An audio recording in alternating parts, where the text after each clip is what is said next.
Step 63, embryo transfer in frozen cycles. Once the day of embryo transfer has been decided, your fertility nurse provides you with two different types of instructions: logistical instructions and clinical instructions. In terms of logistical instructions, you will find out the day of the procedure and address of the clinic. Some clinics may have more than one site. You need to know exactly which site you need to go to, admission time, procedure time, and they will go through the checklist and to make sure that everything is up to date in terms of your fees and all other consent forms. So then you will receive clinical instruction on starting progesterone. It's very critical to start progesterone exactly right time according to your clinic instruction. Normally you start progesterone few days before the transfer.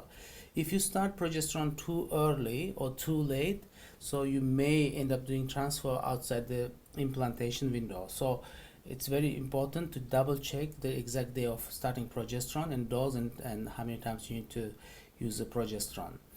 You attend on the day approximately half an hour, 15 minutes earlier before your procedure with a full bladder, because you need a full bladder here because you will have abdominal scan.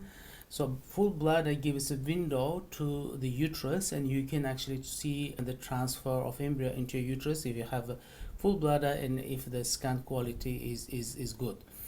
On the day you will be graded by 3 professionals: embryologist, fertility nurse, and fertility specialist. First thing they do is they do ID check. There's something called 3-point ID check, where, for example, your name, date of birth, and address, or your name, date of birth, and your partner's name and date of birth will be checked. It's very critical because the fertility specialist, embryologist, and fertility nurse need to match your ID to the ID of your embryo. So once your ID has been checked, they will go through the quality of embryo. So they will tell you which embryo they thought, and then expansion rate of the embryo after the thawing. Once embryos are frozen, they become small and dry. After thawing, quickly they need to re-expand and come close to the original size. Also, they will tell you how many percent of cells survived. So survival rate of the cells should be approximately 70% or higher.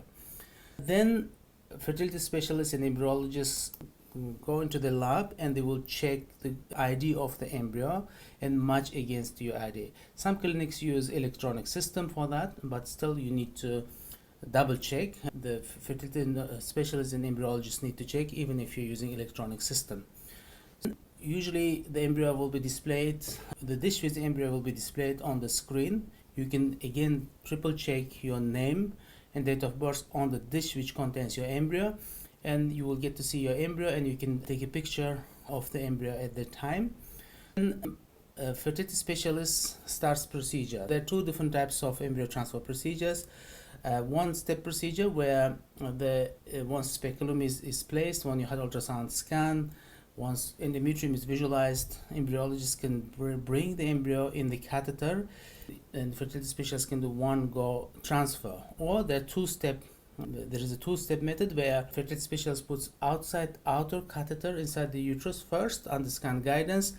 Then embryologist brings inner catheter. Inner catheter will be fed through the outer catheter, and transfer can be accomplished. The whole procedure lasts approximately 15 minutes. So actual transfer procedure lasts approximately maybe 5 minutes or so. Altogether, from grading to completion of the procedure may take up approximately 15 minutes, at most maybe 30 minutes generally. An actual procedure takes only 5 minutes or so. Embryo transfer is very simple and straightforward procedure. And after the procedure, you don't need to have a bed rest because embryo is not going to fall out of endometrium for a number of reasons, because uterus has a different pressure compared to outside environment and keep the embryo sucked into the uterus, and embryo is so small it goes into the endometrium and it's not going to come out from the uterus. You can just do everything as normal and go back to your normal activities and try and relax and continue your progesterone and perform a pregnancy test, serum or blood pregnancy test after 10 days after the transfer.